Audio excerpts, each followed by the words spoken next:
The Pledge of Allegiance.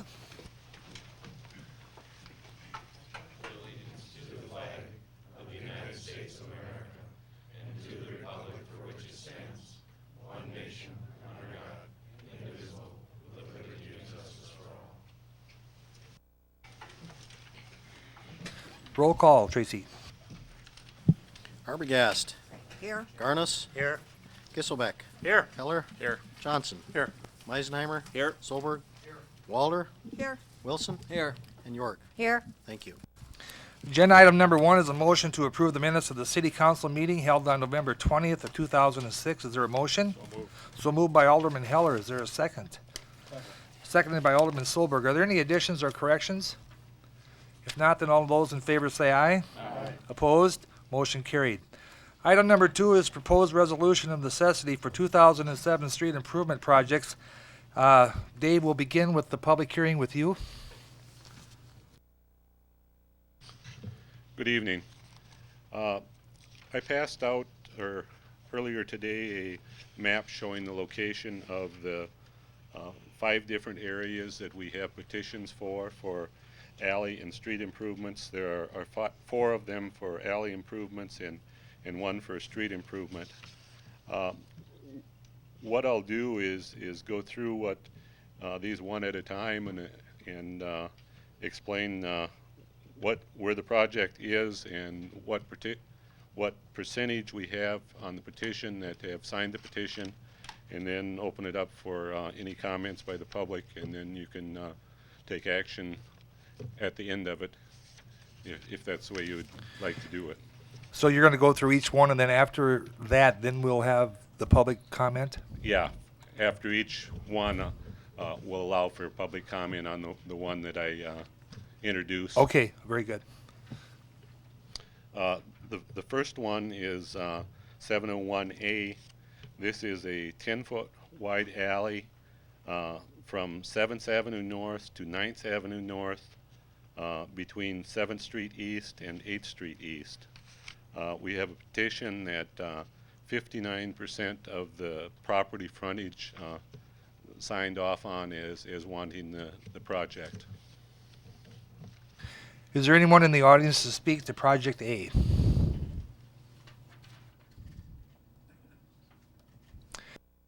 If not, we'll go to Project B, Dave. Project B is a 10-foot wide T alley.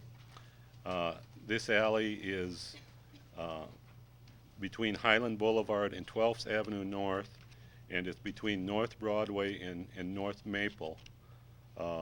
There's 2 of these that are between Highland Boulevard and 12th Avenue North, so if this particular one is between North Broadway and North Maple. And this has 64% have signed the petition that are in favor of the project. Okay. Is there anyone here to speak on Project B? If not, we'll move to Project C.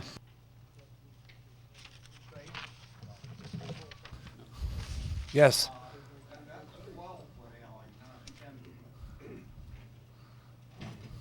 10 foot is what it was, the estimate was based on. 10 foot is what the estimate was based on as far as the surfacing.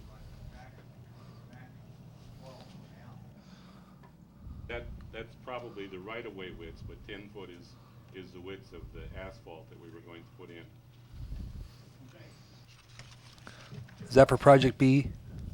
Yes. Okay, very good. Could you locate Project B a little more closely? Where does it run? It runs, the east-west portion runs between Broadway and Maple. And then the north-south runs from just north of Highland Boulevard. Yeah, just north of Highland Boulevard, and runs north from there towards 12th.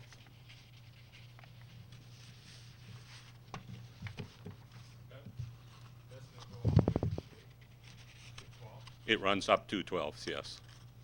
North half is paved or is paved? Yeah, but yeah, there is a portion on the north end that's already paved.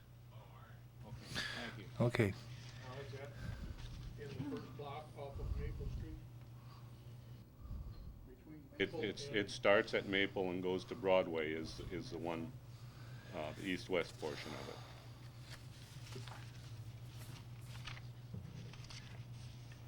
Dave, do you have any more of these maps? I've got one extra, I believe. Why don't you give him a map so that...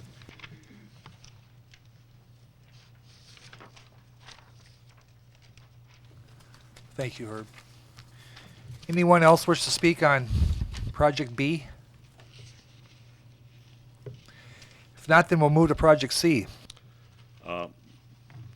Project C is also in this same area. It's a 10-foot wide alley also that runs between Broadway and North Park, and it starts just north of Highland Boulevard and goes all the way up to 12th Avenue North. And this one has 55% of the frontage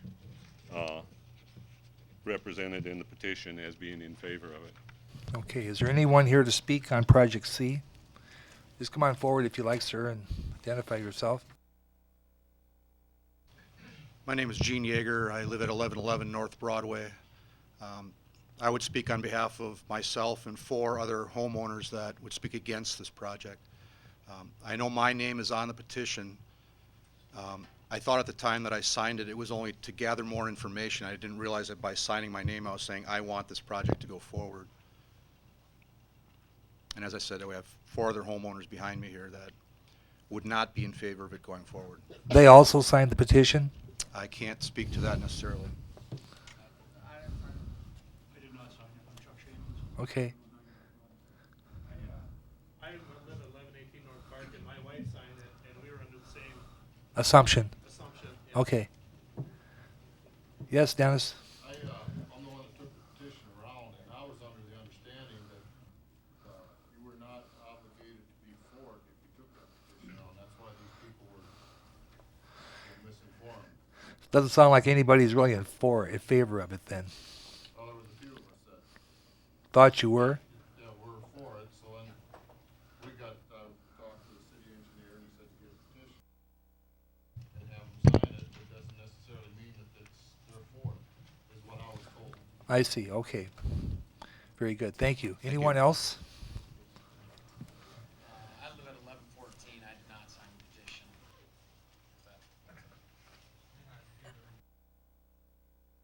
Okay.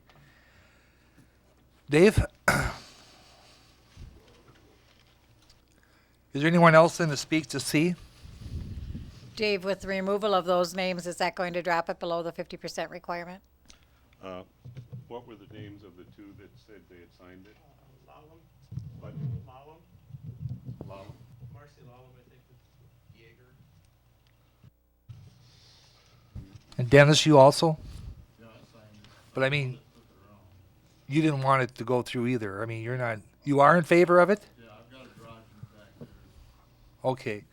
3 or 4 of us that have a garage back there, and we was talking for the last couple of years about getting it signed, or getting it paved. And, so I was told, I was gonna talk to the city engineer, and they'd have this petition written up. And if, the way I was explained to it, that would just be signatures on there, that even one signature would be brought up against this, everybody get a registered letter. And then they could come up here and discuss it, and at that time, I was told that if they didn't want it, that it'd be up to them to get a petition, and I'll get 55% frontage to say no to it. What are you showing now then, Dave, as far as, Well, it appears that the 2 that signed it, one was 4.6%, and the other one represented 14.1. So that's 18.7 off of the 55. So that's less than 50%, that would be so, less than 50%. okay, so that one we cannot, Well, just a minute. Yes.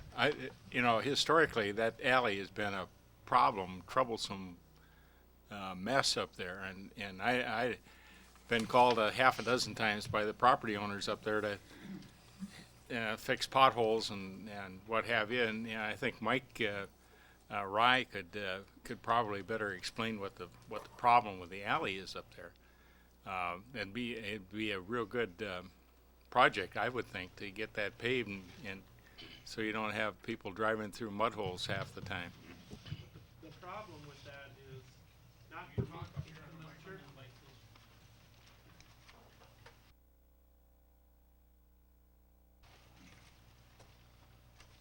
The problem with that project is you have the Browns here who live on that T, so they're responsible for the depth of their lot plus the width of their lot.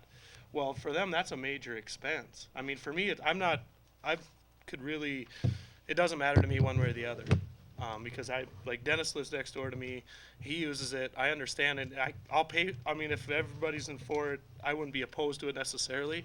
But for their sake, they're looking at a $4,500 expense for only 50 foot of frontage that they're gonna actually ever use. And that's where the problem lies. It's not so much, I know the alley is a mess in the spring, but for these people who live, and there's people that live directly south or east of them, have the same problem. They're paying for a disproportionate amount of the alley because of the way their lot sits.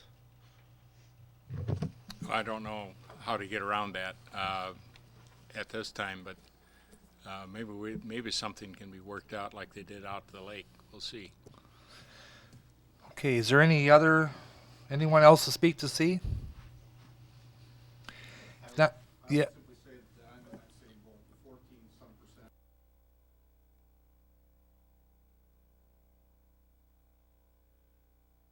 Alley's wider right, near my house for whatever reason.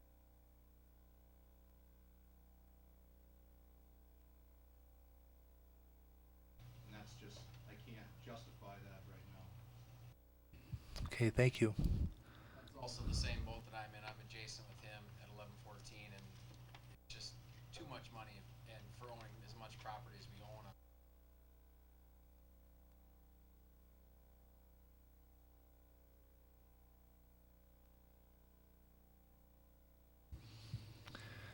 Anyone else? I live at 1144 and I oppose expenses and stuff that I can't really afford right now, so.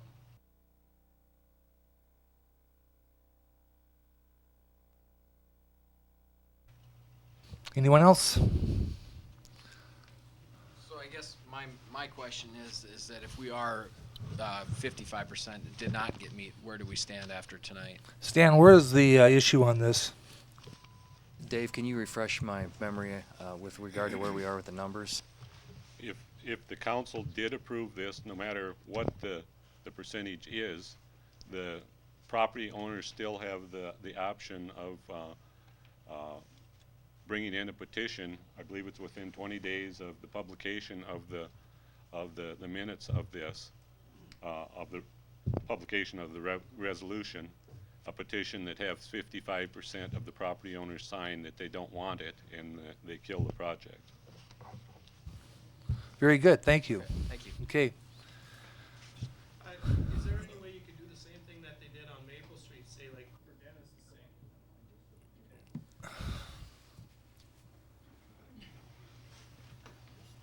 saying? Is there any way to just pave the portion that runs north and south? Because that's, I think, is the really problem area on that alley is the north and south portion, not so much the east and west. I mean, is there a way for the people, say, I don't know, or is there a way you can help out the people that have a bigger portion to pay? Because like I said, I'm really up in the air either way for me. It doesn't matter, but I don't use the alley, but I understand that someday I will. If I stay there, I will use it, and I would like to have it paved.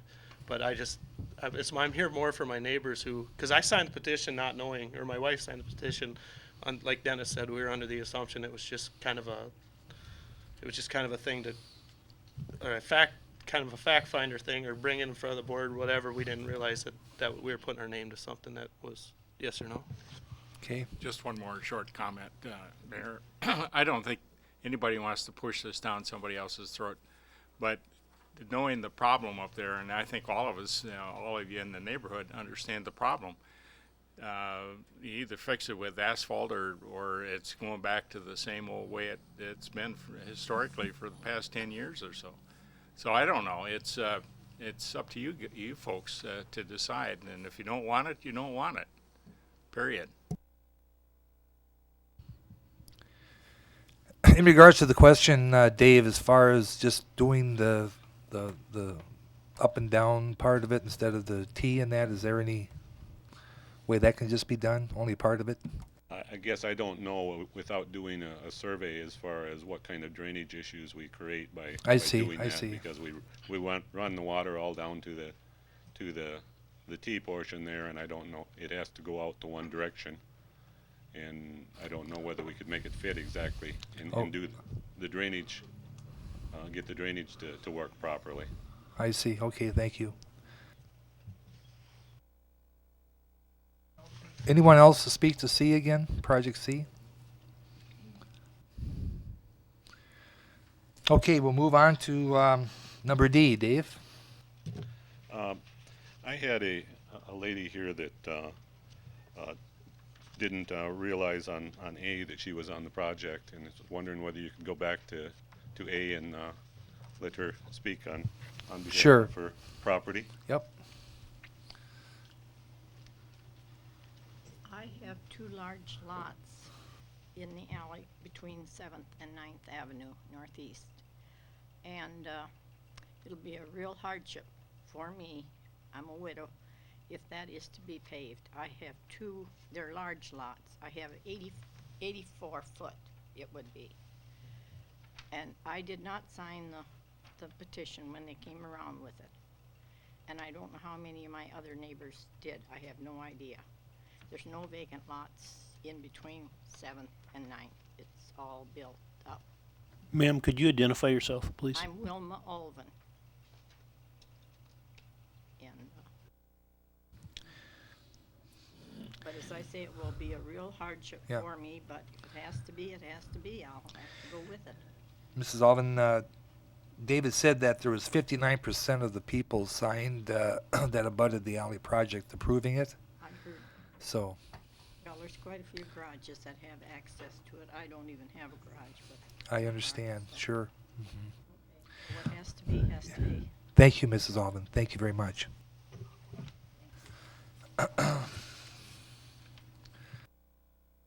We'll go to number D.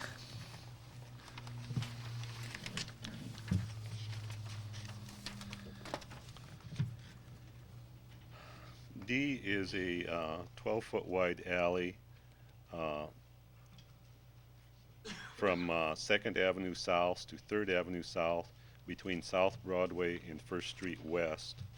And we have signatures on the petition from 94% of the property owners have signed the petition being in favor of it. Was there anyone here to speak to Project D? Is there anyone here to speak to Project D? One last time. If not, then we'll close the public hearing and go to council action. Yes, ma'am? There's one more, Mayor. Project E. I'm sorry, Project E. I won't move. Okay. David, speak on Project E. Okay, Project E is a 24-foot wide street. This is 14th Avenue North from Highway 20, approximately 1,400 feet west in the industrial area out there. And we have signatures from representing 50% of the property owners as being in favor of the project. On this particular project, the city of Watertown has property along the project, and we have 21.8% of the property along the project that we didn't sign off one way or the other on. So. I think that's that out by Duco. Is that it, Dave? That's correct. That one? Okay. Is there anyone here to speak against or in favor of Project E? If not, then I don't see any others, Dave, are there? Yes, ma'am. On B, sure. Would you like to step up to the mic, ma'am? Can you just explain to me what's gonna be done on that project to address the drainage issues on the portion that's from between Maple and Broadway? Yes, David, would you want to step up? We haven't done a design on it. I mean, when we do the design, what we do is look at the project and decide what we can do as far as the drainage, and we do the best we can to take care of the drainage. When you do an alley pavement, you can't always take care of all of the drainage problems there, because you're not controlling the runoff in a curb and gutter or something like that. So we do the best we can as far as controlling the drainage, but I don't know exactly how we're going to handle it for sure until we do a survey. To address it? In the best way we can, yes. It's a mess right now. Will there be any input on your design? Certainly, if anybody has some comments that they would like to make to us, you know, concerning the design of it, as far as the drainage, we'll take those into consideration. Has thought been given to making a V-type drainage in the east-west portion of that? We've looked at doing that in different locations, but it's pretty difficult to do that with asphalt paving, because you have a machine that basically screeds off a flat surface. You can drain it one way or the other, but to put a drainage down the middle of it, it's difficult to do that with asphalt. The main thing is, though, Dave, you're going to make sure that you address the drainage issues to the best of your ability and look at other options and things like that. Is that correct? That's correct. Okay, very good. So if anyone has any comments that they'd like to suggest as far as the alley drainage and that, why they can certainly get a hold of Dave here at City Hall if they have some input that they'd like to give. So without any other, Well, yes. I'd just like to make a comment. If you're going to make these suggestions, do it in the very near future, because his department will be doing the planning between now and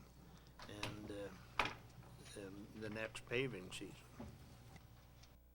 I think probably most of the problem is that drainage runs to the south end, and then it's got to go someplace. And right now it goes across people's lawns and stuff like that, and that's where the problem is. Is that right? Yeah. And so. At the T, well, but it stops at the T portion. Sits right there in the T. The drainage, you're correct, Tuffy, that all the drainage is coming from the north, and everything from the east and west is stopping, and right at that T section, or I should say it goes like this, it just sits there. It's affecting my neighbors more so than mine, because in fact our lot is still higher, but even from the south side, the back of our lot slopes to the north right into that alley as well, and it affects a number of them right at that corner of the T. So if we're able to, and I'm certainly not an engineer, okay, but if there's a way to drain that either to Maple, more than likely it would have to go to the Maple Street side. And Dave, can that be drained underground, or does it have to be overground? It's going to have to be surface drainage, I believe, to get it out of the alley. Maybe we can do something as far as putting a drain it, or slope it to the north and put some type of a narrower width there that confines it into a channel within the alley. We'll have to look at that and see what we can do on it. Any other questions, discussion from the council or anybody in the public? I've got a comment to make. Yes, Mr. Babcock. Wrong. Or, I'm sorry, Mr. Gebhardt. I'm here representing my son-in-law, who owns property. Jack, there's some can't hear up here. Would you mind stepping up to the podium, please? Thank you very much. I'm Jack Gebhardt. I'm just here representing my son-in-law, who owns property on Highland Boulevard, just to the east of that T. And Mark is the next door neighbor, and his lot is somewhat higher than my son-in-law's lot. And if drainage is allowed to come in there, we're going to end up with flooded basement. It has happened in the past. And although, as the engineer says, it's more difficult to put a V-drain in an asphalt, it's not impossible. It can be done. And that would seem to me the most logical means of draining it to Maple Street, where it has ready access to the big storm drain down in the corner of Highland Park. And that will help keep some of this drainage off my son-in-law's property and the one to the east of that.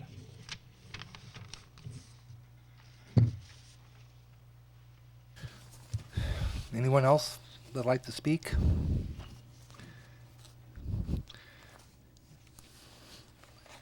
Well, we'll close the public hearing then. Orville, you'd like to speak? I'm Orville Tacker, and it affects my daughter here, and that alley is a Class A mess. Last year, for temporary, the street department went in there and cut a little bit of a ditch. And if you try and take and slope that blacktop to the north, you're going to have one upset fella there that owns the property to the north. Because right now he's getting all the water running through a lot of it goes right straight through his yard. And if I owned that property, I'd be up here sitting right on top of you guys' desk. So, but it really needs addressing. And if there isn't slope enough, I see no reason that you couldn't take and put a manhole in the center of that T and run it over into this sewer that's right across on the east side of Maple, the storm sewer. You go up to the north end of that alley, and there is a drainage drain in there, right in the middle of the alley that goes into the storm sewer. So I think there's more than one solution, and I would sure be happy to work with the city engineer with it. Thank you, Orville. I don't know if I dare say one more time or not. Is there anyone else to speak? If not, they'll close the public hearing and go to council action. Dave, how would you like us to address each of these separately? I guess it's up to you if you want to address them separately, or if there's one or two that you would like to pick out and address separately from the others. I'll let the council decide. If there's a motion, how they'd like to proceed. I have a motion. I would like move to approve 0701A, B, D, and E, and move 0701C to the 18th of December council meeting. Is there a second? Second. There's a second, motion by Alderman Solberg, seconded by Alderman Meisenheimer to approve A, B, D, and E, moving C to the December 18th council meeting. Is there any further discussion or questions? I guess the reason I made that motion is I felt that maybe giving those people affected by that 2 weeks to come up with a consensus one way or another. Okay. Brad, you have a comment? No? Yes. I just don't want to happen here what did happen out at the lake when it came regarding the cost per frontage foot. Are these estimated costs pretty much in line now?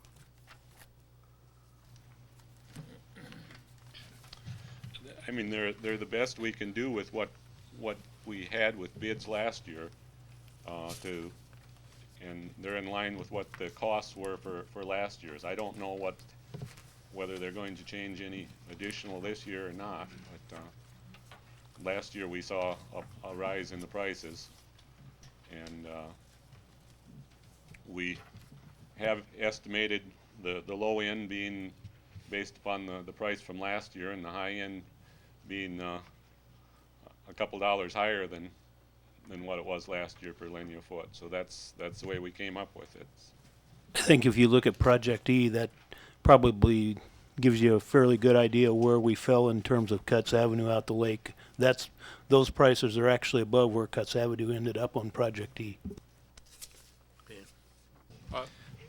Just for my own edification, David, if you do all this exotic, if that's the right word for draining of the water and all that kind of stuff, putting storm sewers in, and if you're going to do that kind of a job, that's going to raise the cost per lineal foot, right?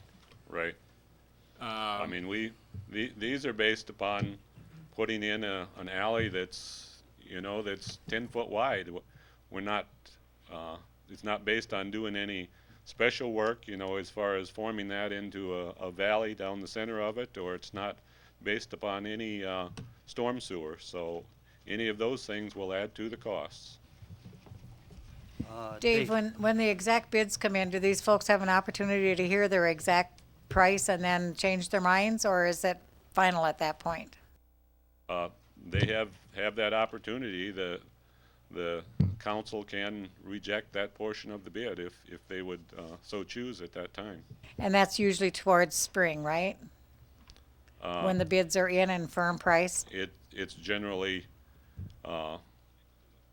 January, February, or March, somewhere in there, depending on when we get the bids out, that is done, or that we accept the bids on it.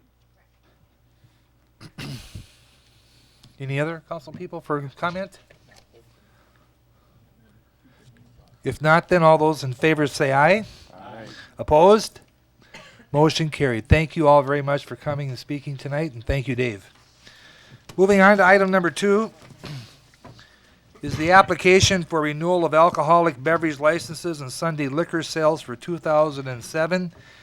We'll have a public hearing in regards to both liquor and light wine license renewals and Sunday liquor sale licenses. And I believe, Tracy, we have all but one, which will, Sharkey's, which will be transferred and renewed at the next meeting. Is that correct? That's correct. Okay, thank you. Is there anyone here to speak to the licenses here?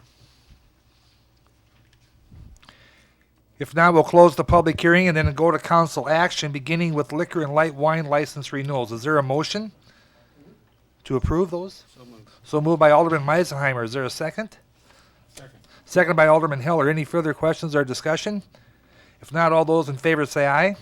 Opposed? Motion carried. Next, we'll go to C, item 3C, council action for Sunday liquor sale licenses.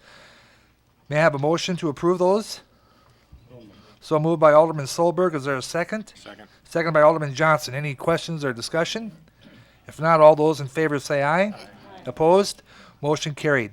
Item number 4, ordinance number 6-26, amending Title II to allow a one-day exception to the prohibition of Sunday sale of alcohol on December 31, 2006.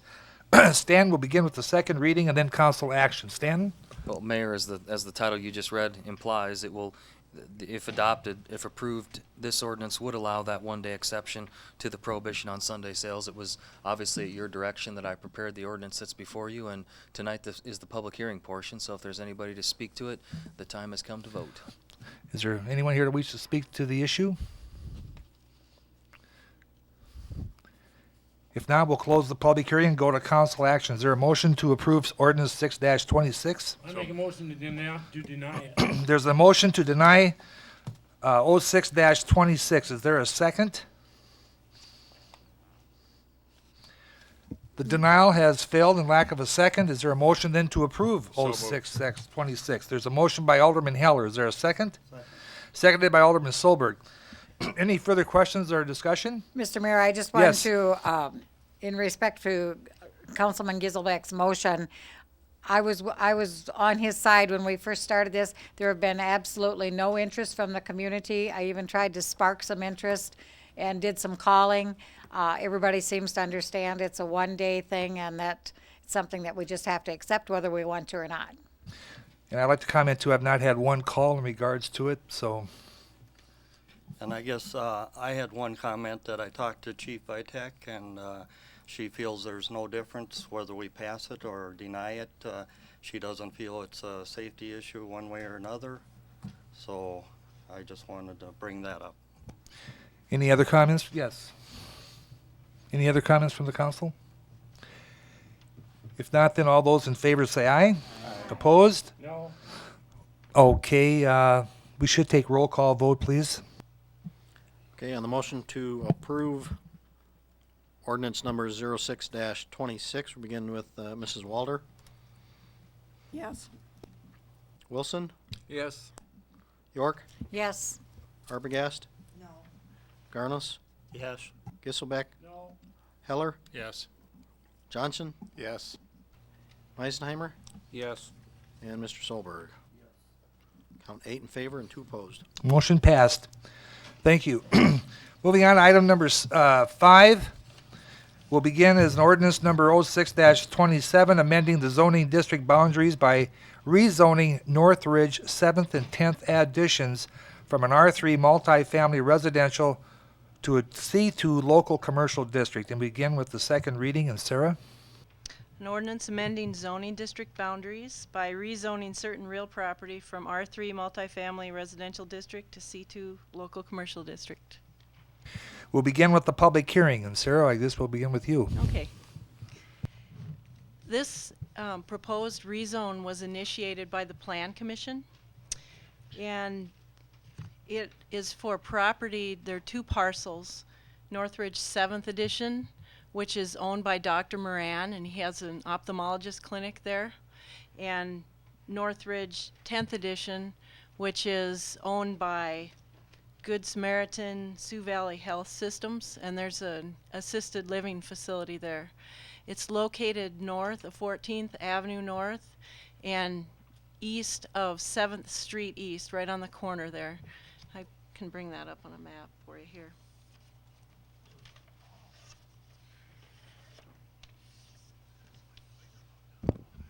Sure, that's all right. This is Highway 81, 14th Avenue North, and it's directly north of the cemetery.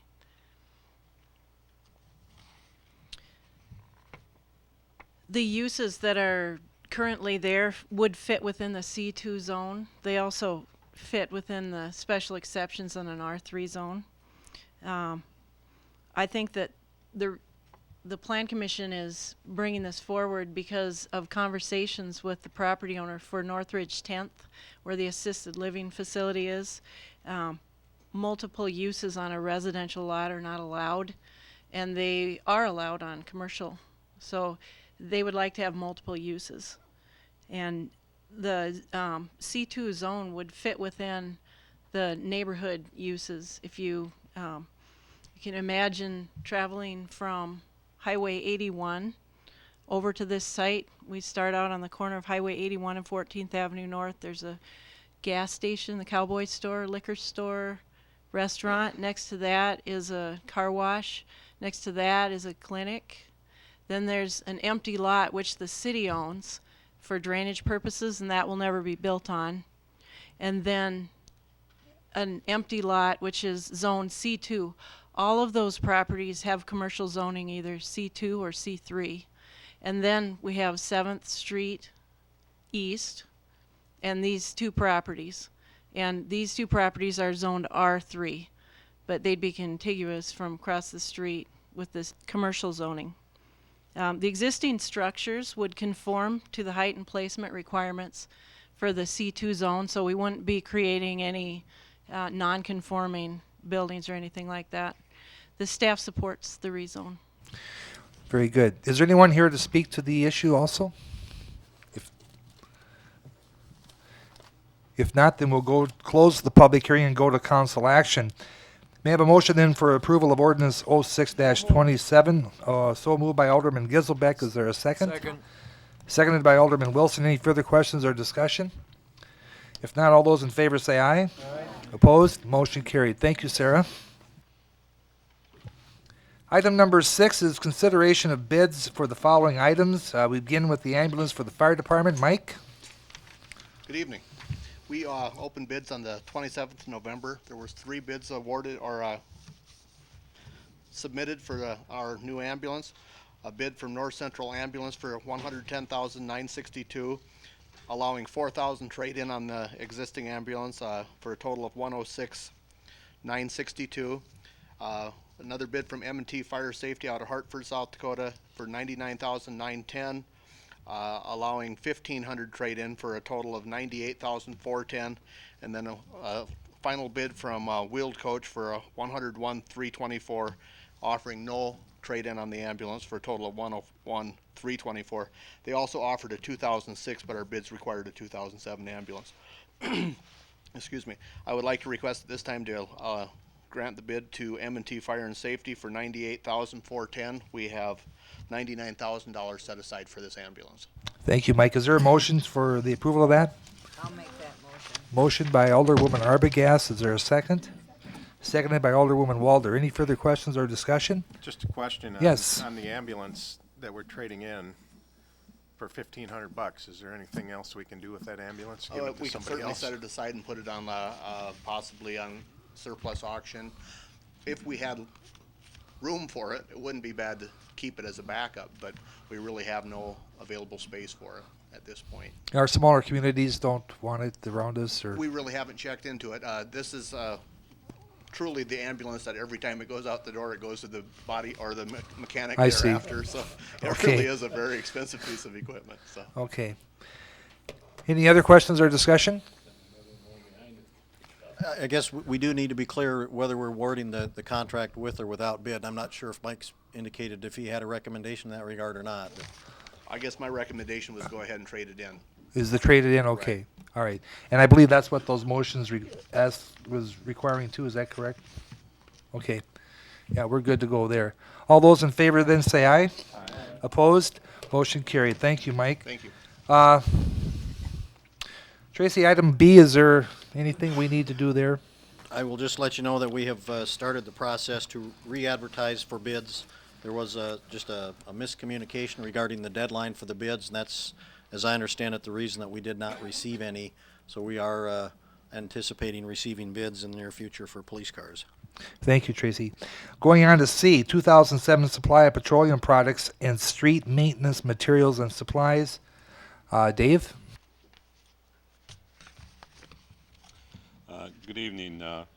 We opened bids on November 17th for these bids. The first one, Schedule A, for the seal coat, we received 4 bids, with the low bidder being McLaughlin and Schultz of Marshall, Minnesota and Watertown. And their bid was 11.7% above what last year's bid was on the seal coat.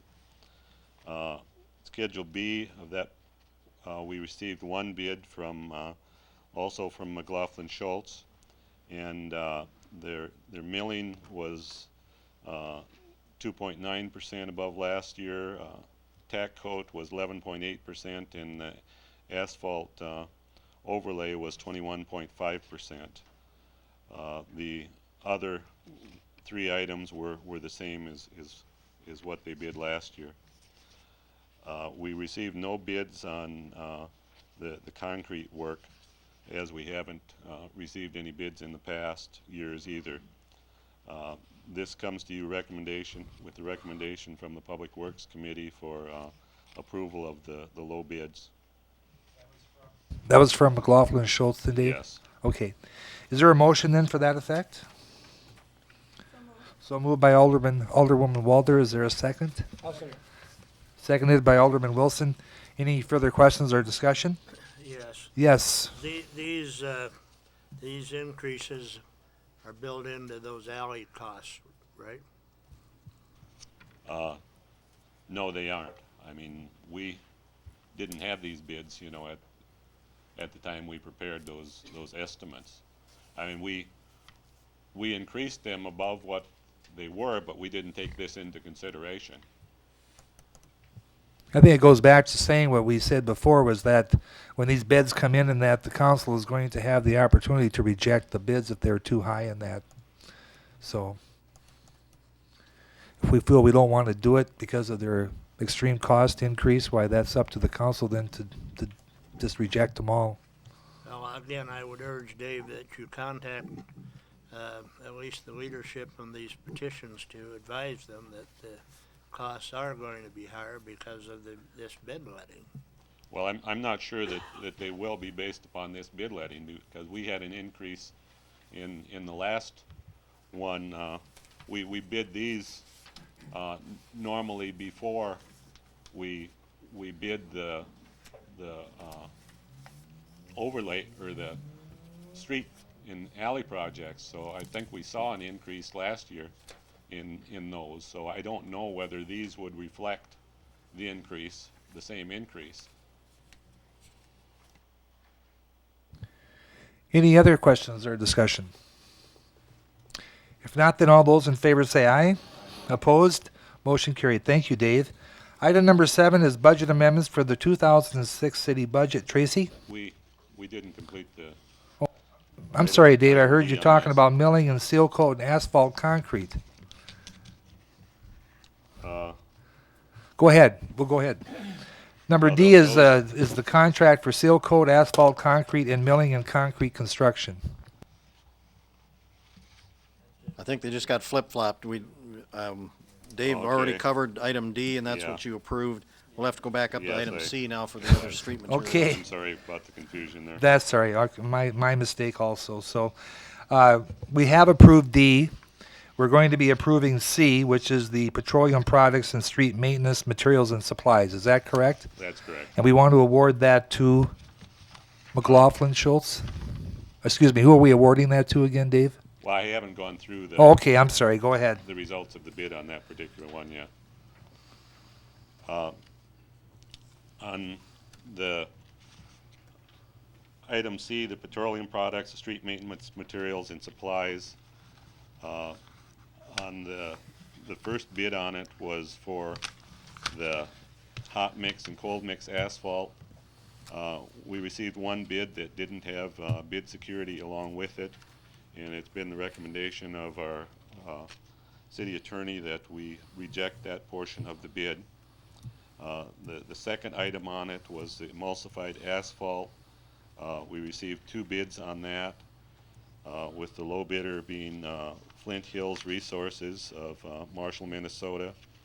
Now that one is strictly asphalt materials, and that particular one is up 71.5% from last year.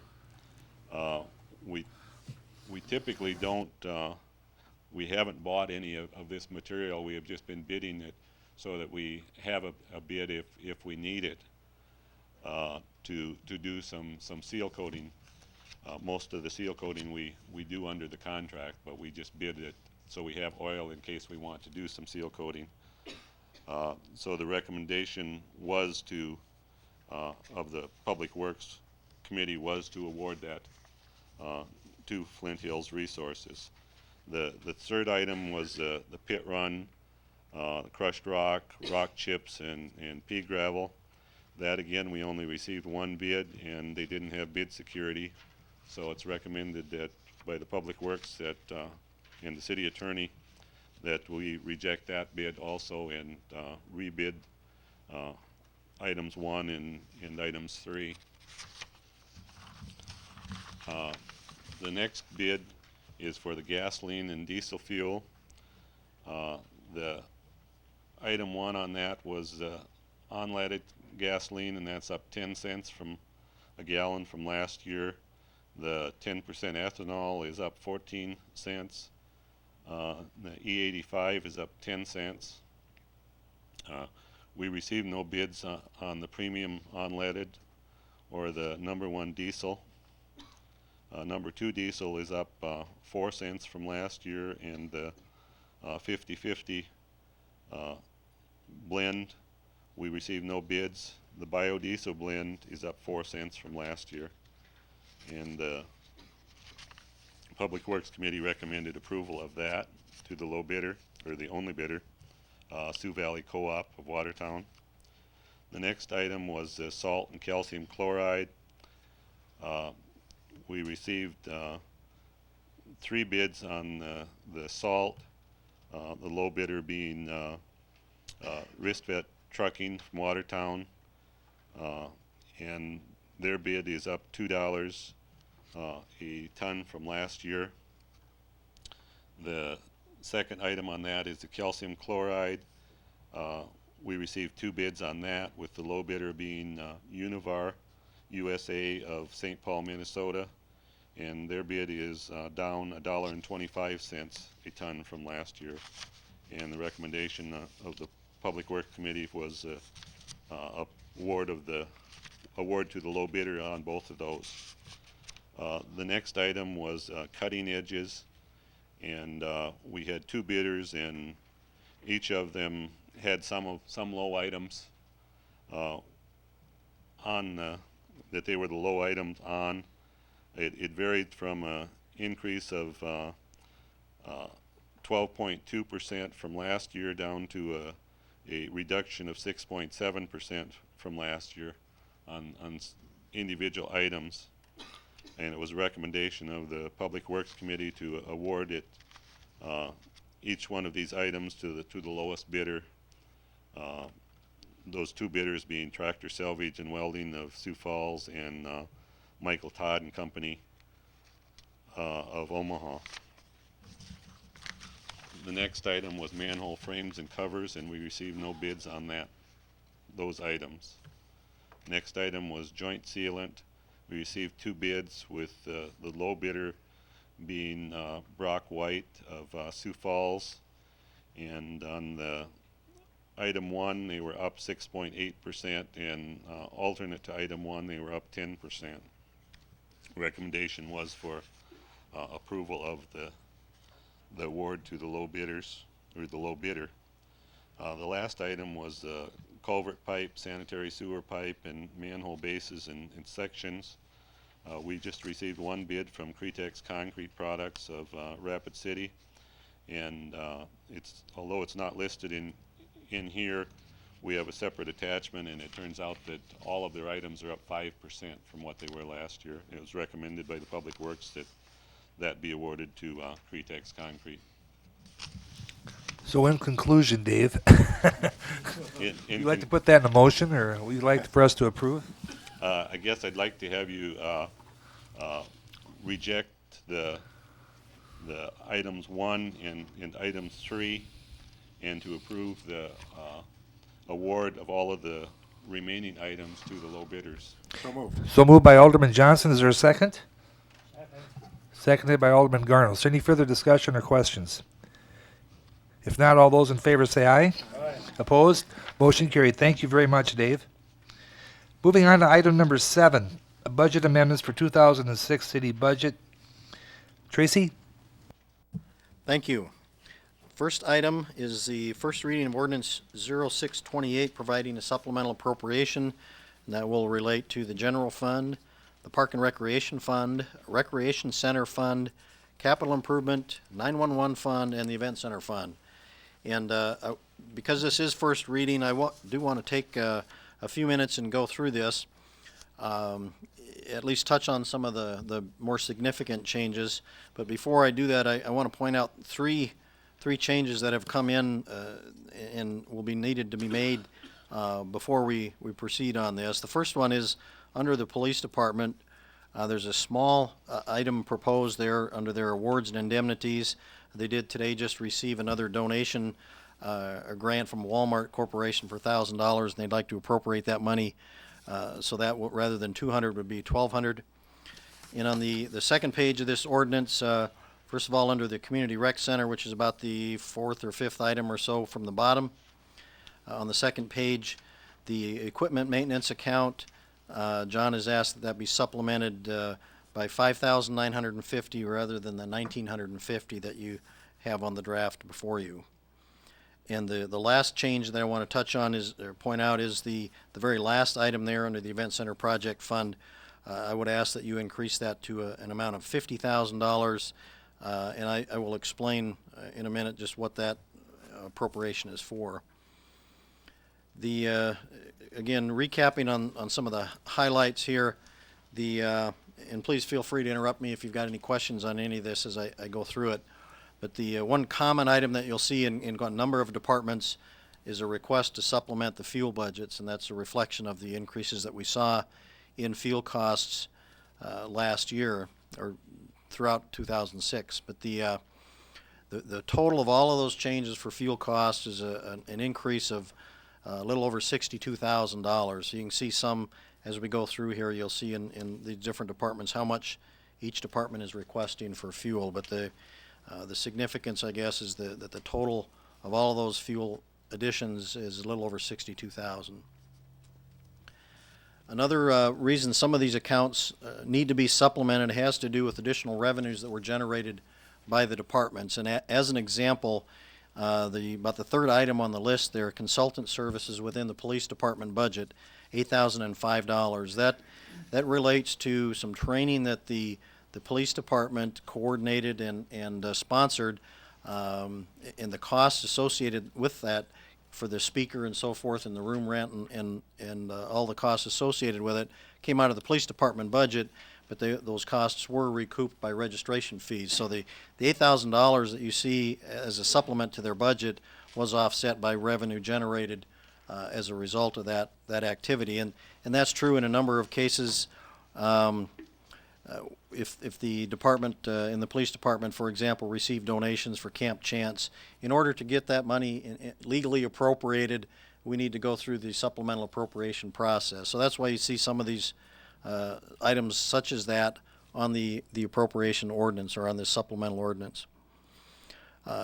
Touching on some of the more significant items, as I'm going down the list here, in the fire and ambulance, of course, you're all well aware of the troubles we've been having in terms of staffing and overtime costs. So the significant items there are relating to overtime, which we're optimistic that with the additional staff planned for next year that we'll see some relief on the overtime spending in the fire department.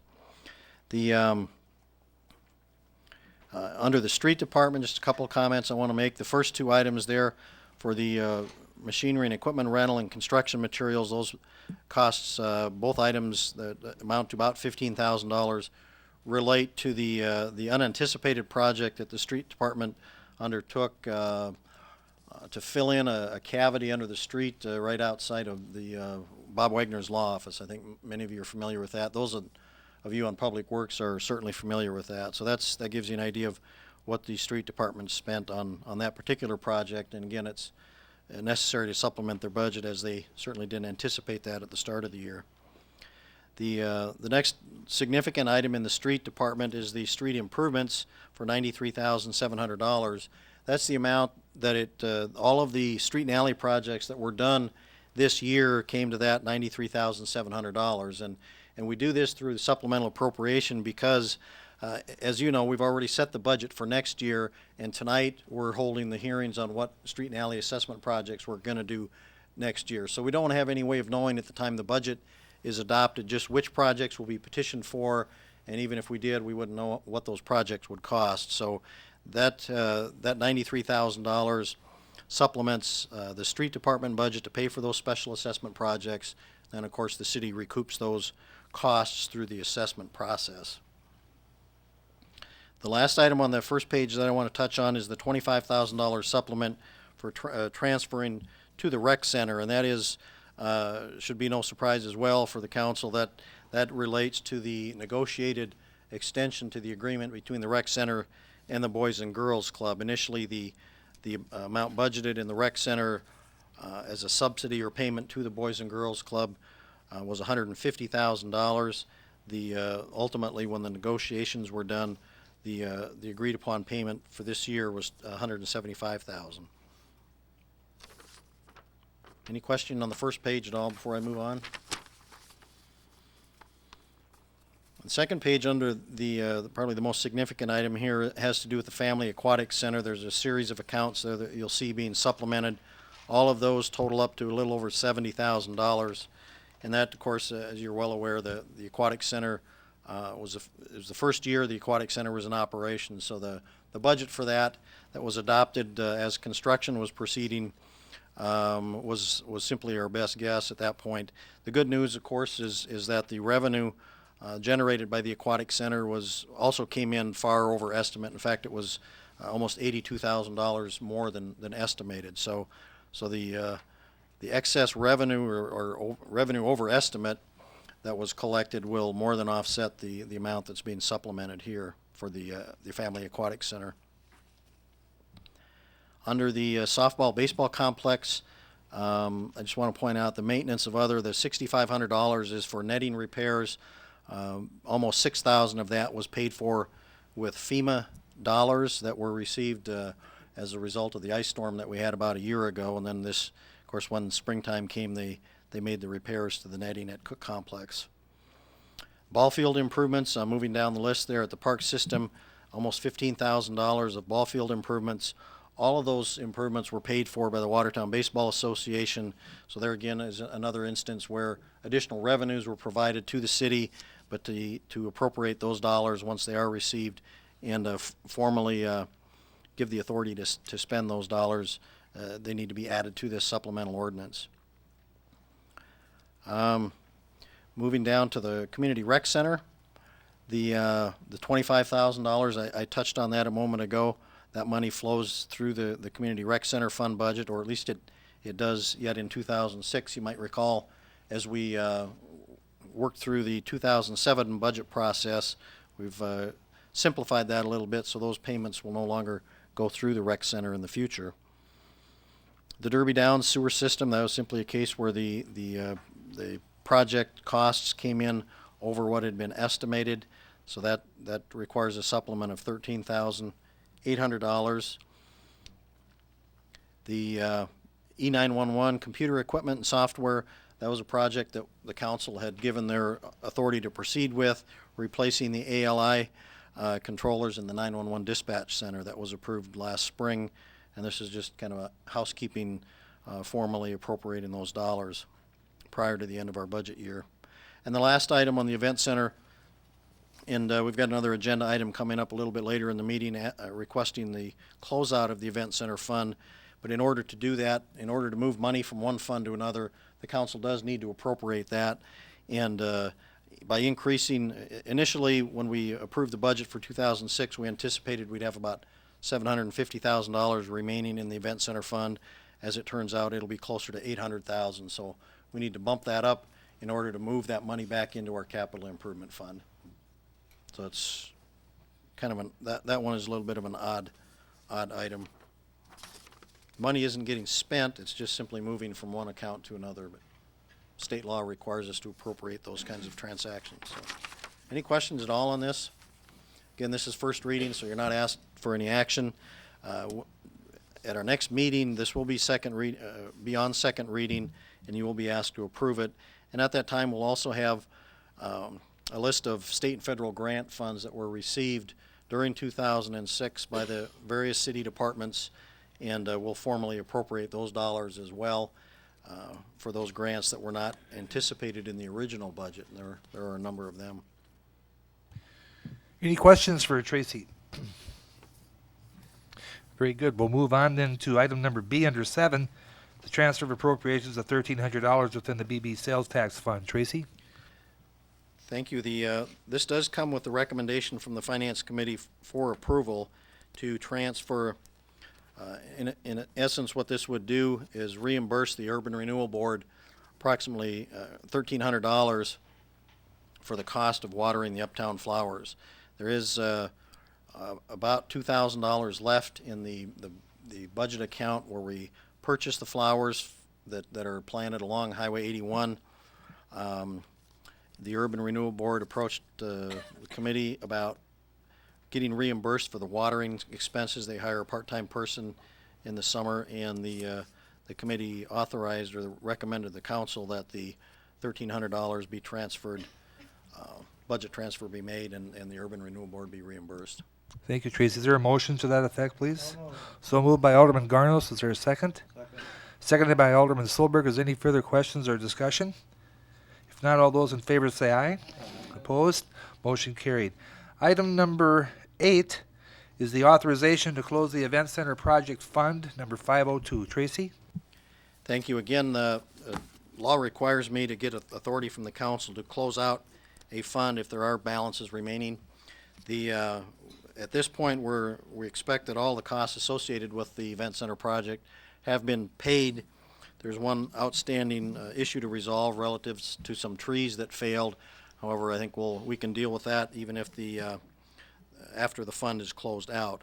You might recall that the city contributed about $2 million in capital improvement sales tax dollars toward that project. And as I mentioned a minute ago, there's about $800,000 remaining in that event center fund. So that's how far under budget the project was. And we're at the point now where that money is no longer needed for the event center project, and it should be returned to the capital improvement fund. Thank you, Tracy. Is there a motion to authorize the closing of the event center project fund? So moved.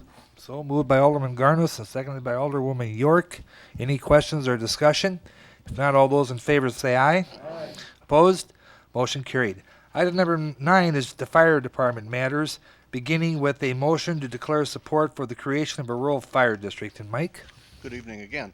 As the council's aware, I believe, in the last couple months, we've been contacted, I apologize, some of the county leaders, rural county leaders, to discuss a rural fire district. As you folks will remember, that one of the proposals from the health analytics study was to pursue a rural fire district to increase our the fees that we charge for the fire protection that we supply. At this point, we have a rural fire district of 326 square miles. For the last 35 years, we have collected $14,500 each of those years without any provision for increasing those fees. And it was felt that this is probably the fairest way to pursue this. This is based on a tax levy. According to state law, up to $1 for the fire portion itself, and an additional 60 cents for any capital improvements, training funds and whatnot. After contacting several other departments who have rural fire districts, it has been it seems like the average cost is about 45 cents per $1,000 of evaluation. And what I'm asking from you folks this evening is a motion to declare support for us to go ahead and form this. As I understand it, it can either be done by petition or the county commission can actually initiate, and that's what we are hoping that will transpire. Okay, is there a motion to? I'll make that motion. Motion. It's a good deal. To show support to the rural fire district. Motion by Alderman Giselbeck. Is there a second? Seconded by Alderman Wilson. Any questions or discussion? What's the township's feelings out there, Mike? Are they pretty much in support of this? You know, it's just like anything else. When you're starting to talk about more money, there's always some concern. Of the 2 meetings we've had, really we've had more support than we've had more positive statements than we have negative. Okay. So, you know, it's anybody's guess at this point. Well, and also too, the rural fire departments will be receiving funds too, which they need. That's correct. We're actually trying to approach this on a county-wide level, so that it'll actually help our neighboring smaller departments, South Shore, Florence, Wallace, and Henry would all benefit from this. Good. Any other questions or discussion? If not, all those in favor say aye. Aye. Opposed? Motion carried. Thank you, Mike. Next is B, authorization to advertise for bids for the purchase of an aerial fire truck and portable radios, which wasn't on your handout. So that's correct. Mike? As you folks will remember, this last spring I came to you and asked for permission to seek a grant from the Assistance to Firefighters grant. We worked on that, and we felt we presented a pretty good story, pretty good plea, if you will, to the Assistance Firefighters Council that distributes the funds. But we were notified on the 14th of November that we would not be receiving those funds. There was $1.1 billion worth of requests, and there was $136 million available. So they funded about 13% of the total requests out there. So even though we did not get the grant, a truck is something we still need. I talked at the last finance meeting with several of you folks, and what we discussed was possibly looking at just a straight out bid, possibly looking at a portion, some money down and a lease on the balance, or possibly also looking at trading the old snorkel in, and different options that were available. And I guess at this point what I would like to request is permission to go ahead and seek those bids and find out what the best area would be. I think Tracy and I, when we initially on finance, we'd talked about like $400,000 down if we were gonna seek a lease, is that correct? At one time, the city had begun to set money aside for an outright purchase of an aerial truck, and at that time, we're anticipating the cost of that truck to be about $400,000. Now, I mean, that doesn't mean that if it's more than that, if the city council feels it's a priority to come up with the dollars, that we can't come up with more than that. So it's really, I think the suggestion from the committee's standpoint was, let's look at the various alternatives.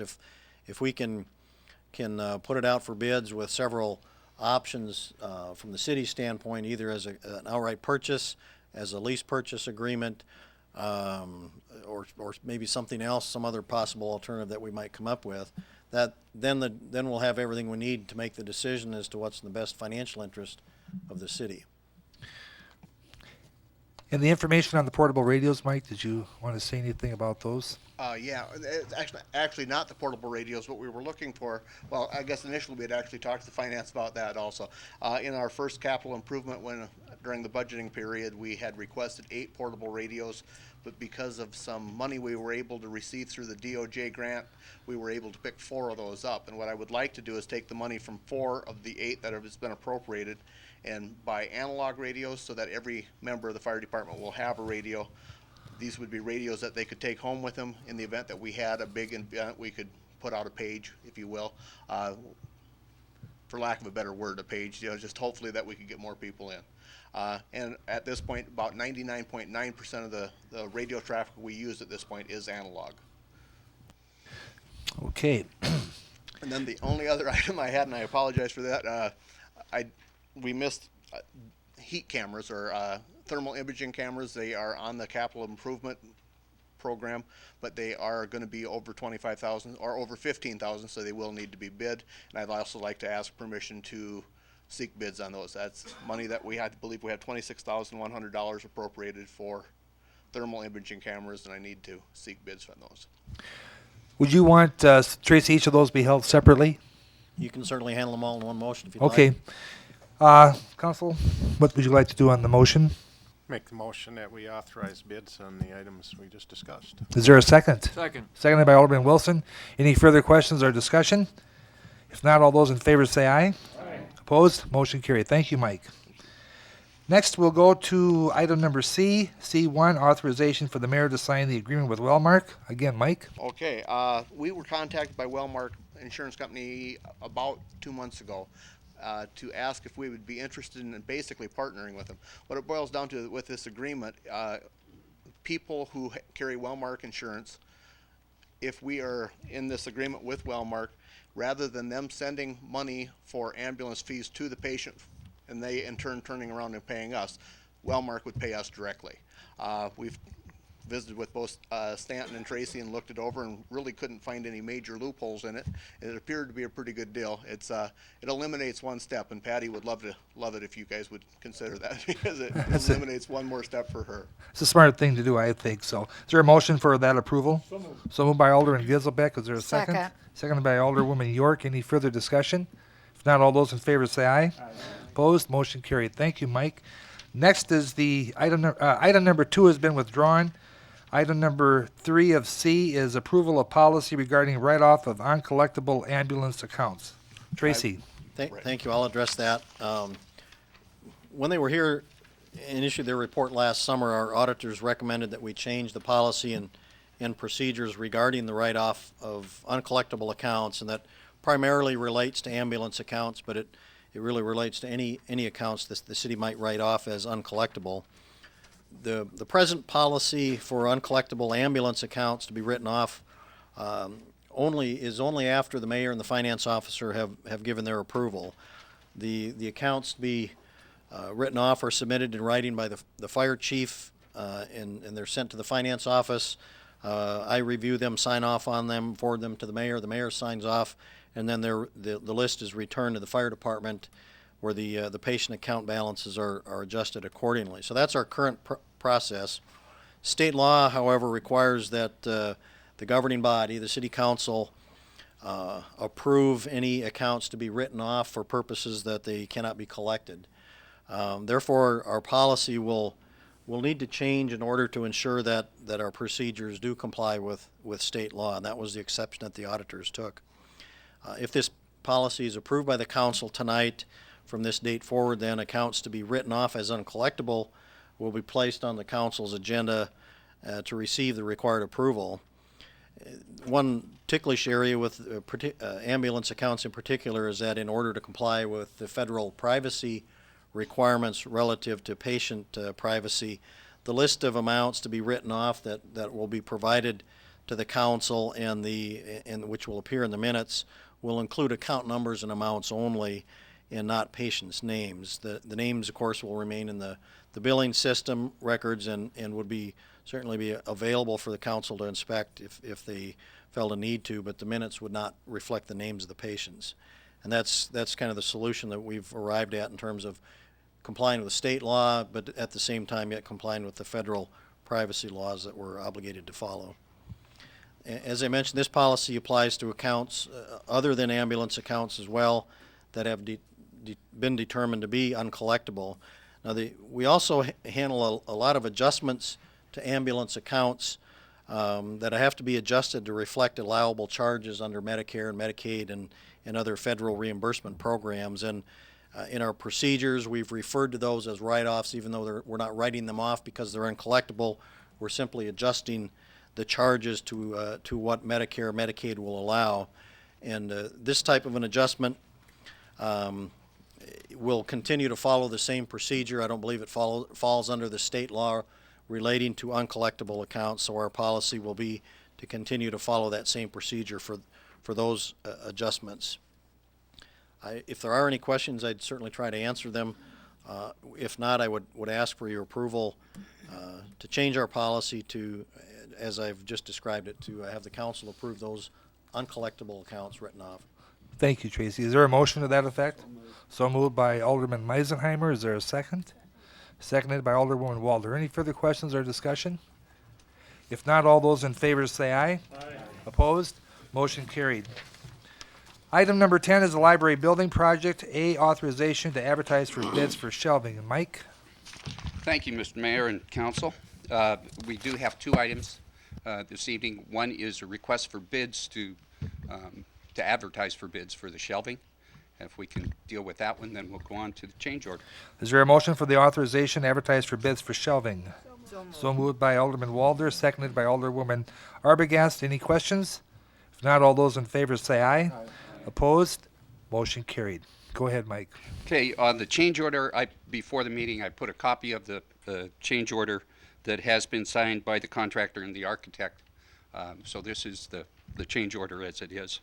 There are 5 items on there. 2 of those you've seen before and given approval for go ahead. The other 3 we're asking to have you authorize. I'll just go through those real quickly. The request number 1 is for $4,646. That was the one to remove and replace the curb and sidewalk on the south side of the library. Number 2 is to change the size of the hatch cover that's access to the roof there. That's one that was recommended by the manufacturer of the stair system that goes up to it. It's one of these, like a ship's step ladder, kind of odd single steps or double steps. I don't know what you call them. I can picture them. But they recommended a larger opening for that. That's amounted $1,056. Number 4 is the one that we came to you back, I believe it was about September, for $15,377. That was to push that tail end of the mechanical room walls, get rid of that. Number 4 there is to remove some fireproofing material that was on the old roof decking for an amount of $628. And the 5th one is to add some insulation below the clear story windows. That's for an amount of $1,545. The purpose of that was to cover up some structural steel to protect it from the actual weather.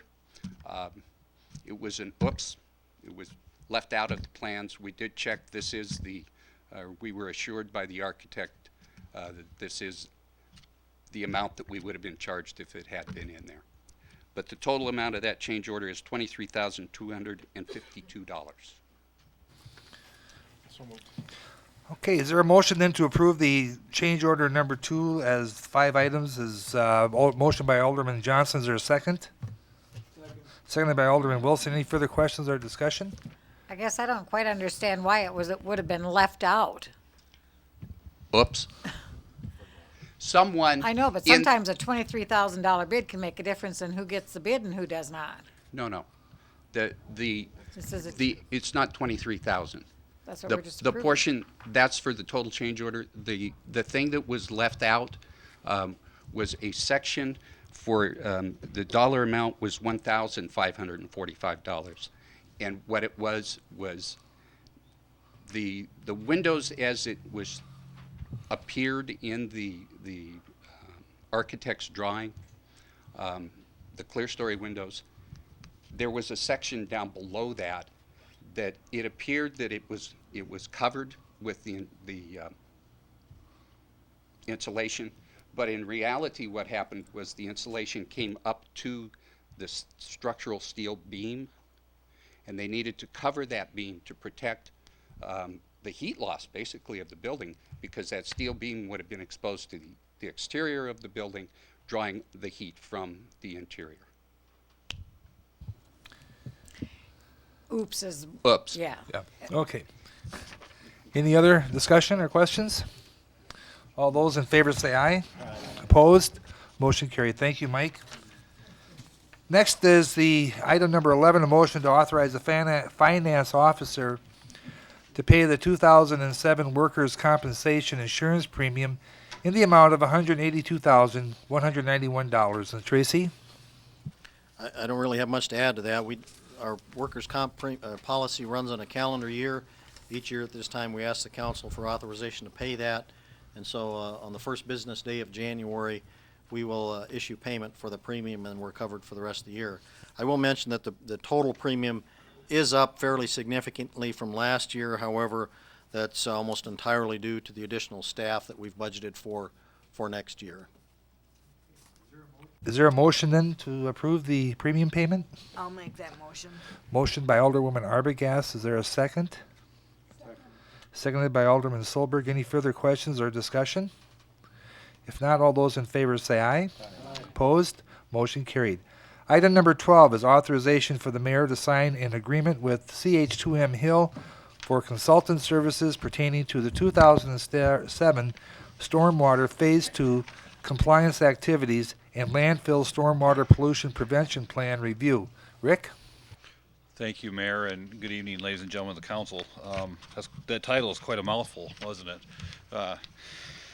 As I was sitting listening as you worked through the other agenda items, I got to thinking this week marks the 7th year anniversary under which the rules promulgated by the Environmental Protection Agency making effective the rules for Stormwater Phase 2. It was this week 7 years ago that the mandates came forward to us. You recall the mandates came down to Stormwater Phase 2 communities like Watertown, those that serve populations of 10,000 to 100,000. And we had to develop a program that addressed 6 minimum control measures. First one is 1 through 6, public education, public involvement and participation, a program to identify and eliminate illicit discharges and illegal dumpings. We have to develop a construction site program to control erosion and sediment from construction sites. We also have to develop a program to manage post-construction stormwater quality after construction has been completed. We also have to develop a program whereby we develop runoff control plans and best management practices in our municipal facilities for good housekeeping practices. I've included in your packet an excerpt, 2 pages excerpted from a proposal that we've received from CH2M Hill. Recall that in response to, well, first of all, on March 10th, 2003, we being the city, submitted a plan, our plan to comply with Phase 2, and in 2005 and 2006, the City Council supported the staff's request for help, quite honestly, to ensure our compliance with Stormwater Phase 2 mandates. And those summaries Exhibit 2 contains summaries of efforts that we have completed with the help of CH2M Hill, both in the years 2005 and 2006. The last column in Exhibit 2 indicates what we're going to accomplish in 2007, again, to ensure our compliance with Stormwater Phase 2.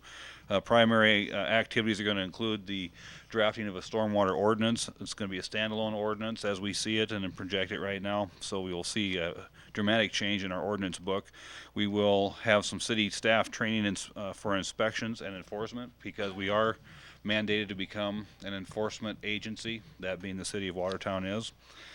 We will be finalizing our post-construction best management practice manual, and we will again be training municipal employees in pollution prevention on our own facilities.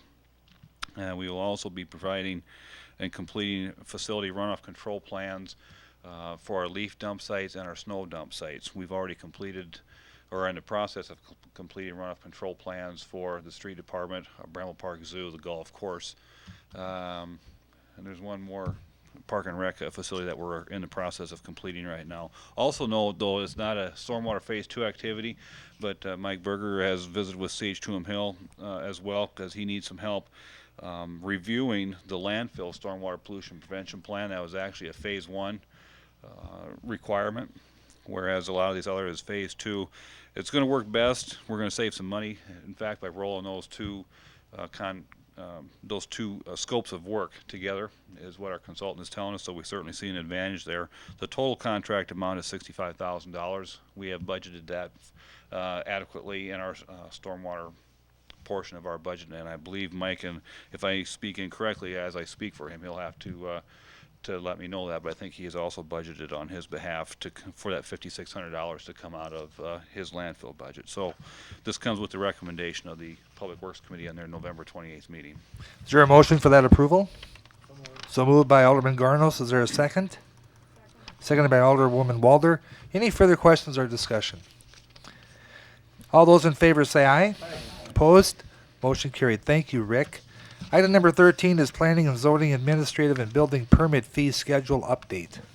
Very quickly, we won't have any action this evening. We'll probably be bringing back the resolutions to formalize what we're going to talk about this evening, but on November 28th with the Public Works Committee, we did talk about minor revisions to the planning and zoning fees. Recall that the first time we had administrative fees was last year, and we passed those, or the council approved those by resolution. I've included in your packets a page that looks like this with the proposed revisions, including strike-throughs. Just in summary, we're going to have moving permits, just a little bit of housekeeping.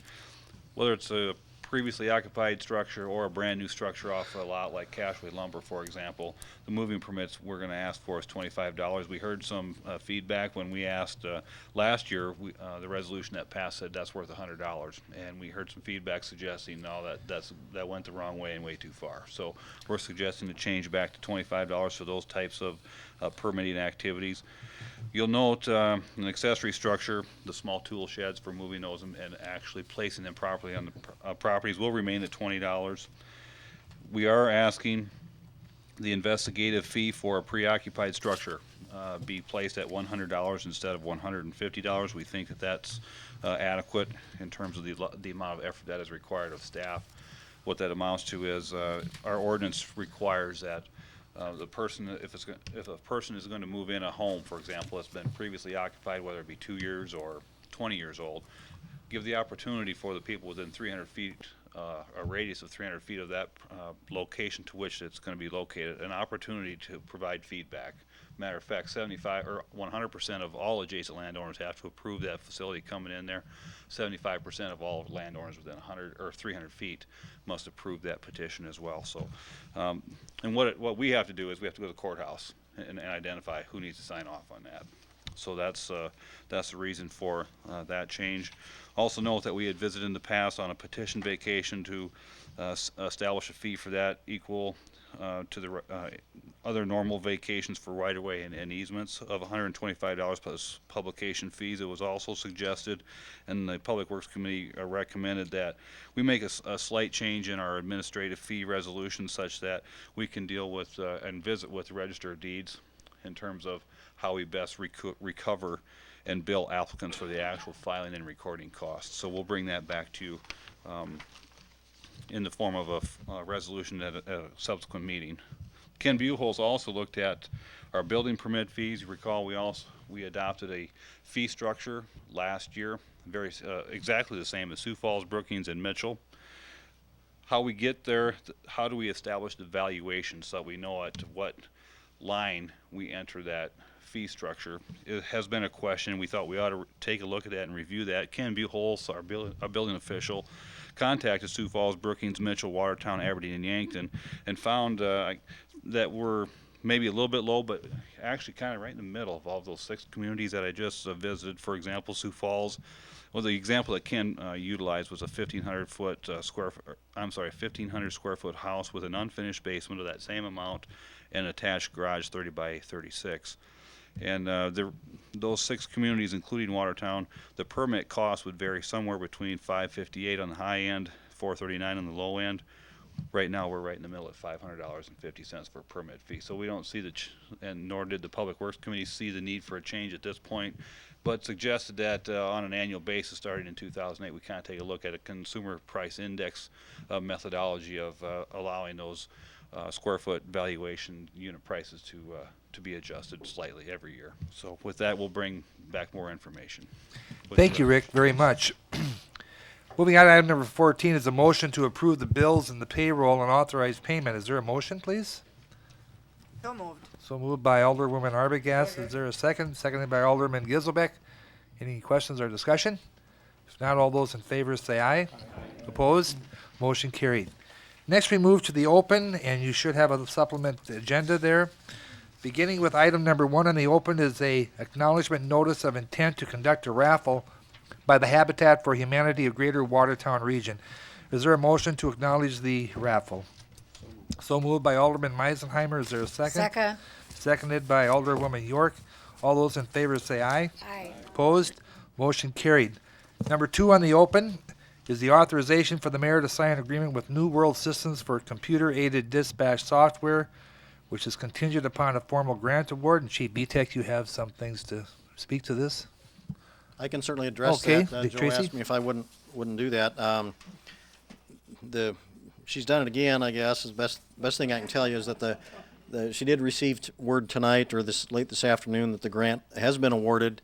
The total grant for this project is almost $159,000. It's out of a $180,000 project. So the contract with New World Systems will provide a new computer-aided dispatch software that will work hand in hand with their new records management software system that they're very near implementing over there.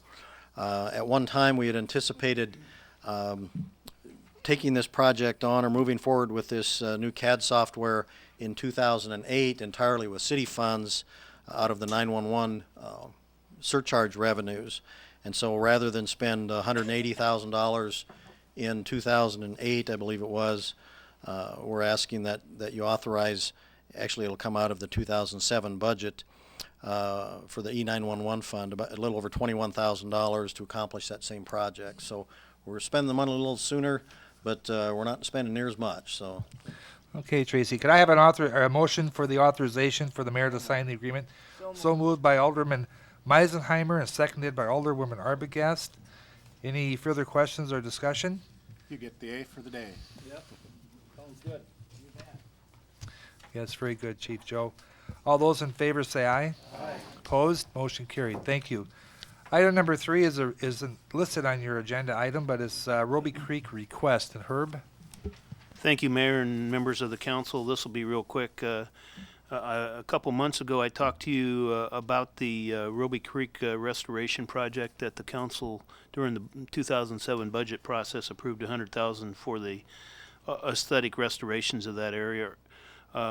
Earlier at that meeting, we indicated Ardell Lawson had requested to start doing some survey work and data collection, which would facilitate their design and allow us to get bids out this winter.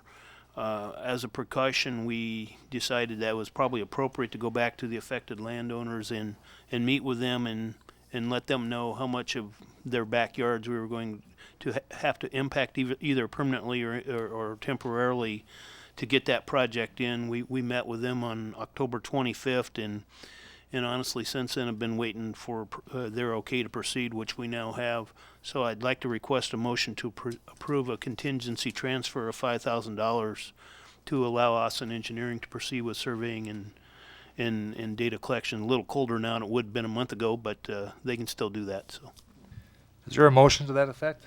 So moved by Alderman Solberg, I'll second it. seconded by Alderwoman York. Any questions or discussion? If not, all those in favor say aye. Opposed? Motion carried. Next, we'll move to the regular agenda, item number 16 under old business. We have the plat of Lanús 3rd Edition, Resolution 06-42 in Stanton. Thank you, Mayor. Members of the council, I'll give you just a brief recap of where we've been. As you recall, during the last month meeting, Mr. Eggy was here with his attorney from Brookings, Rich Helsper, and it was at that time that I advised the council that if they wanted to defer action on the plat, you previously approved a letter of assurance, and there were some terms of that letter of assurance that Mr. Eggy was obviously uncomfortable with. He indicated he didn't want to sign that letter, and so at that time you tabled the plat. Then at a subsequent meeting, you brought that plat back off the table. Mr. Eggy was here with his legal counsel, and we discussed various options that the council had before them. One of them was deferring action on that plat and giving the parties some additional time to visit about the terms of that letter of assurance. And so that's what we've done in this past 30 days. I've met with the Eggies, I've spoken to Mr. Helsper and with Alderman Johnson, and I believe that Brad tonight is in a position where he's going to recommend that we resurrect the letter of assurance, and I believe that he's going to suggest there should be a copy of the revisions in your place tonight, a color-coded version that indicates the changes that were made from the previously approved version to the version that Brad, I believe, is going to recommend tonight. In substance, the only significant change is where the word sealed holding tanks appeared in the version you previously approved. I believe Brad is going to recommend you approve a version that removes that language and inserts the word septic tanks in lieu of sealed holding tanks. So with that, I'll turn it over to Brad and let him probably lead you through the discussion on this. At the end, if you approve a revised letter, I believe that Mr. Eggy is going to indicate to you that he's willing to sign that revised letter with those changes. And if we do, then I'd suggest you make a motion to take the resolution off the table and then take action on the resolution, which is the underlying plat. Very good, Stan. Thank you so much. Brad? I met with the Aggies a couple of times, and we adopted a new ordinance for the aquifer protection zone, and the intent of that ordinance was to restrict the development of septic tanks in that area, as well as try to bring some control to spot developments. And I visited with the Aggies about both of those issues. Their particular plat came before the council in a conceptual matter before we got into the discussion of those particular ordinances. And in my opinion, I don't feel it's fair to impose that ordinance on the Aggies. The fact that they had already brought the concept forward on what they were planning to do with it. I think we have a larger picture to deal with here. Septic tanks in that particular area, the number of them that we're talking about, I do not believe is going to have a significant negative effect on the environment. I do believe that if we start talking 200 and 300 and 400 types of septic developments out in that area, that it would be. But we have an ordinance in place now that will deal with future developments that come into play. But in this particular case, I believe that the Aggies have negotiated in good faith.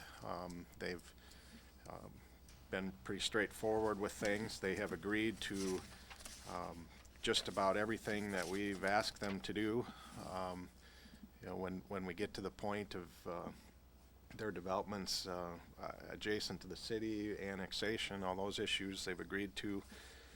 So it's my recommendation to the council that we move forward with this letter of assurance and allow the septic tanks to go in this particular development knowing full well that this is probably the last one.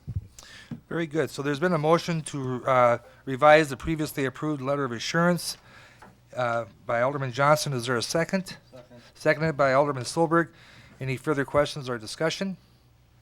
If not, all those in favor say aye. Opposed? Motion carried. Next, we'll remove Resolution 06-42 from the table. May I have a motion, please? So moved by Alderman Meisenheimer. Is there a second? Seconded by Alderwoman Walder. All those in favor say aye. Opposed? Motion carried. John, you will sign the little letter of assurance then, is that correct? Yes. Okay. Is there a motion to approve Plat 06-42? So moved. So moved by Alderman Johnson. Is there a second? Seconded by Alderman Solberg. Any further questions or discussion? All those in favor say aye. Opposed? Motion carried. Next, we move on to other old business. Is there any other old business? It's all taken care of. Any new business? Any liaison member reports? Oh, yes, Chief Vitek. I'll be very brief. I know it's been a long night. Mayor Fox asked me to come up and just give you a real brief overview. In September, we initiated the Leadership Academy at the Watertown Police Department. We had 19 participants, 18 being from the police department and 1 being from the Cottington County Sheriff's Office. I bring this to your attention because those officers that came invested basically 33 hours of their own time while they were off duty to attend this leadership training. We held it on Wednesday evenings. We reached out to various community members and asked them to make an investment in their police department, and it was also volunteered. Gordy Garnos, I want to thank him because he participated and taught a section on community relations with the media, and Larry Wilson's wife, Marley, she also participated. We had an overwhelming response. It was a great time, and on the eve prior to Thanksgiving, we held a little graduation. So your officers are working hard to make an investment in the community here in Watertown, and thank you also, Mayor, for affording us the opportunity to do that. Thank you. Thank you, Chief Vitek. Any liaison member reports? We will need to go in executive session for a short time to discuss contract negotiations and pending litigation. May I have a motion to go to executive session? So moved. So moved by Alderwoman Arbogast and seconded by Alderman Solberg. All those in favor say aye. Opposed? We will go into executive session.